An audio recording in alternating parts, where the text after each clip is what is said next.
En sciences économiques, on utilise deux grilles de lecture pour comprendre les mécanismes de l'économie. Les auteurs libéraux néoclassiques adoptent une vision microéconomique fondée sur les marchés, tandis que les économistes keynésiens privilégient une vision macroéconomique en termes de circuits. Dans ce module d'une durée de 6 minutes environ, nous allons étudier la grille de lecture libérale néoclassique. Nous allons donc comprendre comment les auteurs libéraux néoclassiques justifient la fameuse loi de l'offre et de la demande par la construction des courbes d'offre et de demande. L'enjeu est de taille. Il s'agit de démontrer que, quelles que soient les circonstances, un marché revient toujours à l'équilibre. Dans le monde réel, il y a une infinité de marchés, autant qu'il y a de choses à échanger. Mais pour simplifier, les libéraux vont faire comme s'il n'y avait que 3 marchés. Le marché des biens et services, le marché du capital et le marché du travail. Le raisonnement qui suit vaut pour chacun de ces marchés. Les économistes libéraux vont ainsi construire une représentation simplifiée du comportement des agents économiques sur un marché, selon qu'ils sont vendeurs ou acheteurs sur un marché. Pour représenter le comportement des acheteurs et des offreurs sur des courbes, on commence par tracer un axe orthonormé avec un axe des abscisses et un axe désordonné. Sur l'axe des abscisses, nous représentons les quantités. Sur l'axe désordonné, nous représentons l'évolution du prix. À l'origine, on a donc bien un prix égal à 0 et une quantité égale à 0. Plus on monte sur l'axe désordonné, plus le prix est élevé. Plus on se déplace vers la droite sur l'axe des abscisses, plus la quantité offerte ou demandée est élevée. Commençons par construire la courbe d'offre. Tout part de l'hypothèse des économistes libéraux selon laquelle tous les individus sont motivés par leur intérêt personnel. Donc quand on est un offreur, on est un vendeur, cela veut dire la même chose. Par exemple, parler de l'offre de voitures sur le marché automobile.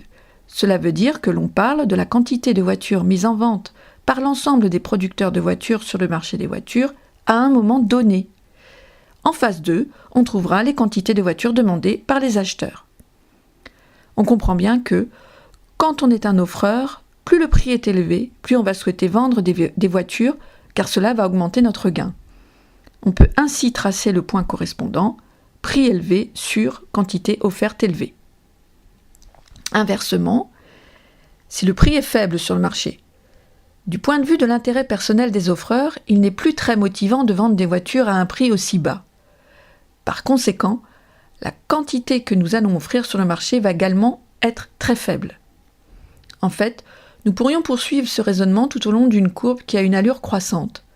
Ainsi, nous obtenons une courbe d'offre croissante en fonction du prix. Inversement, si nous souhaitons construire une courbe de demande, nous suivrons un raisonnement contraire. En tant qu'acheteur, notre intérêt n'est pas de payer le prix le plus élevé. Par exemple, si le prix d'une automobile est très élevé, supérieur à 40 000 €, alors la quantité demandée se situera à un niveau très faible. Au contraire, si le prix des voitures est très faible, moins de 5 000 €, il y aura une explosion de la demande, c'est-à-dire que la quantité demandée sera très élevée. Si l'on relie ces deux points, on constate alors que la courbe de demande est décroissante en fonction du prix. Plus le prix diminue, plus la quantité demandée augmente.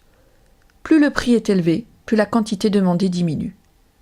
En résumé, on a une courbe de demande qui est décroissante en fonction du prix, on a une courbe d'offre qui est croissante en fonction du prix. Ce qui est intéressant dans la représentation graphique du fonctionnement d'un marché selon les économistes libéraux, c'est le point d'intersection entre les deux courbes, car il s'agit du point auquel la quantité offerte et la quantité demandée sont égales. C'est là que le marché est à son point d'équilibre.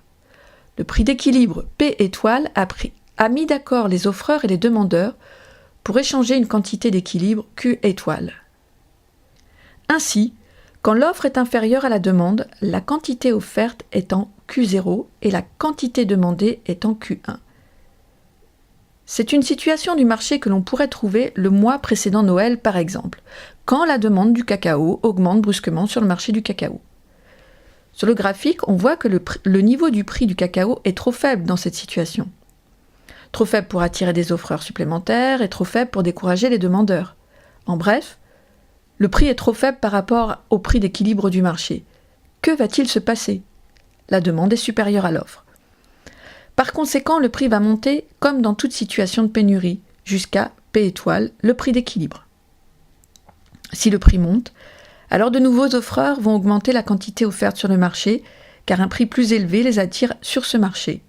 En effet, ils vont pouvoir réaliser des ventes plus rentables. Par contre, des acheteurs vont se retirer du marché car ils sont découragés par un prix trop élevé. Ainsi, l'offre devient égale à la demande. On a bien retrouvé le mécanisme autorégulateur d'un marché grâce à la variation du prix et des quantités sur un marché.